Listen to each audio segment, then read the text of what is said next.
ધાનેરાના નેનાવા ગામે મેઘવાલ પરિવાર દ્વારા પાંસલ સાલુભાઈ સોનાભાઈને ત્યાં શ્રી કૃષ્ણ જન્માષ્ટમીની ધામધૂમથી ઉજવણી કરવામાં આવી.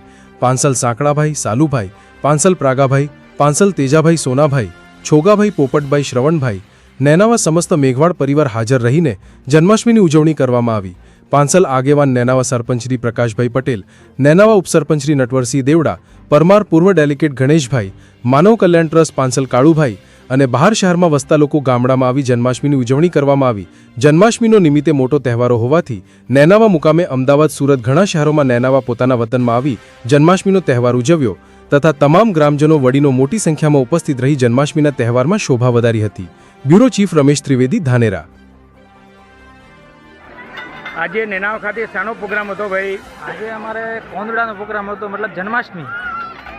સાલુભાઈની અહીંયા પ્રોગ્રામ હતો, સાલુ બાપુની અહીંયા. હાજી. દર વર્ષની જેમ અમારે અલગ અલગ ઘરોમાં ઉજવવામાં આવે છે.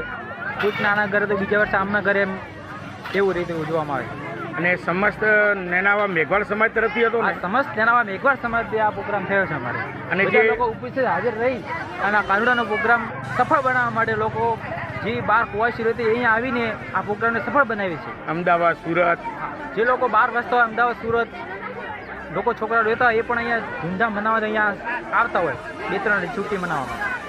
આજે રવિવારના દિવસે રવિવારના દિવસે, હા રવિવારના દિવસે સમસ્ત મેઘવાળ સમાજ તરફથી હા આજે આખો દિવસ રમી અને જે પણ કોઈ પાછો વળાવશે તો એમના ઘરે હશે સાંજે, નકર પછી આજે સાંજે એ તળાવની અંદર પધરાવી દેશે.